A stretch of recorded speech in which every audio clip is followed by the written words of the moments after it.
Whoever you are, I'm Josh. I hope you're happy and healthy. Today is March 2nd, and these right here are the books that I read in January and February. Now you might notice there's only 4 of them. This is true, and it's mostly because of the size of this one right here. I mean, look at that. It's gargantuan. But I feel like I've read some good stuff recently, so I figured we could talk through them. Maybe you've read some too, maybe you haven't.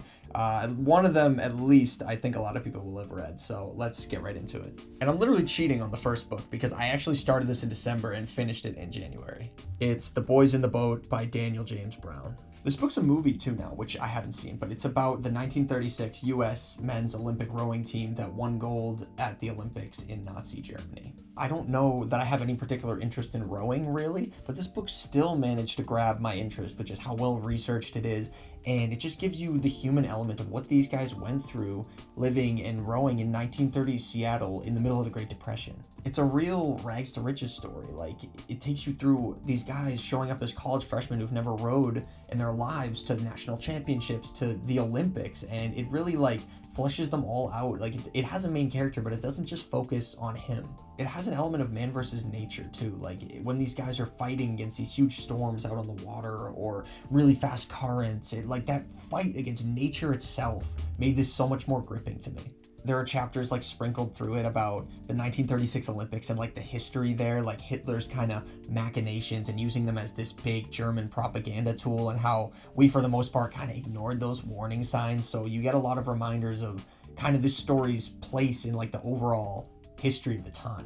The writing is detailed, it's funny occasionally, but sometimes when Brown talks about something emotional or tragic, either in their lives or historically, he throws in some really powerful sentences that made me stop and be like, whoa, I had to read it again. And it just reminded me of kind of the weight of everything happening. I was tearing up sometimes reading this book about rowers from 100 years ago. I mean, there's real stuff in there. The odds are, if you like rowing, you've probably either read this or you've seen the movie or both. But if you aren't a rowing person or even a sports person, don't be deterred. You can still get something out of this book, or at least I did.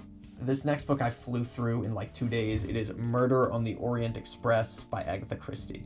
Reading this in winter was so fun. It was cozy. I was sitting in my rocking chair. I was nice and comfortable. It's this classic old-timey murder mystery set on a train, and it's from her legendary Hercule Poirot detective series, and it's the first one that they made into a movie in 2017. This is a plot structure that for me just will never get old, and given the success of the Knives Out franchise, I think most people would agree. It's just so satisfying to have 10 or 12 old-timey distinct characters with, unique personalities that are all trapped in one place while this quirky, funny detective tries to puzzle out what's happening. Agatha Christie's writing is so concise and so funny. The journey is more fun than the destination, I think, in this book. The clues and the investigating and Poirot interacting with his friends on the train is so entertaining. And the setting too, we're in a luxury train trapped in the snow in the mountains in Eastern Europe. That is 4 for 4 for me. Perfect setting. I did think the ending was almost a little contrived, one of those things where you're writing a mystery and you have to do all these things in the middle that don't make any sense to make it super confusing, and you almost feel like you wrote it into a corner and you have to pull out some crazy stuff at the end to make it make sense. But also Agatha Christie is the queen of crime, and she wrote this a long time ago, so it's possible she was the first one to do something like this as vaguely as possible, no spoilers, and then people just copied it and it became a trope after. Something about these old-timey books is just so comforting to me, with the same as classic Hollywood 30s, 40s movies. So 100% recommend for a cozy mystery read, and I can't wait to read more of these Poirot stories. Now third, we have the book that took up the vast majority of these 2 months, and it is The Way of Kings by Brandon Sanderson. There's all these things I could say about it, but I'm not going to beat around the bush, guys. This book's incredible. The world building, the mysticism, the cultural and geopolitical and religious detail, it's all there. The world building is good in a book like this when you have enough information that you can start making your own assumptions about that world. Let's say I'm wondering, why doesn't the Red Kingdom just ask the Green Kingdom for their crop surplus so they can feed their troops? And then I remember, without being told, oh, the Green Kingdom was persecuted religiously by the Red Kingdom 500 years ago, and they would probably see that as a violation of the treaty they have, which is already tenuous. I'm in the world. I have enough information that it's real to me, and in this book, we get that and more.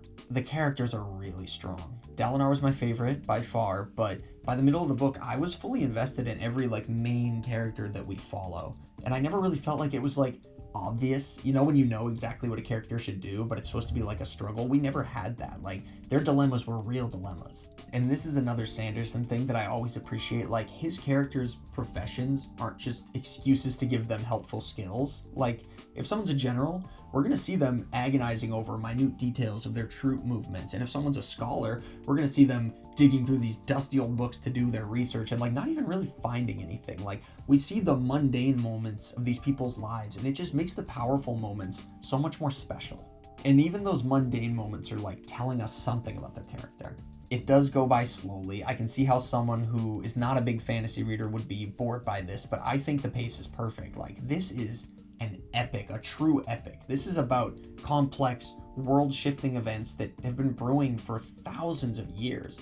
And if this wraps up in 300 pages, we just don't get the weight and the significance of the story the same way we do with a long and satisfying read like this one. Not to mention, you need some length if you're gonna have like complex character development for 4 or 5 main characters. You can't do that in a short book.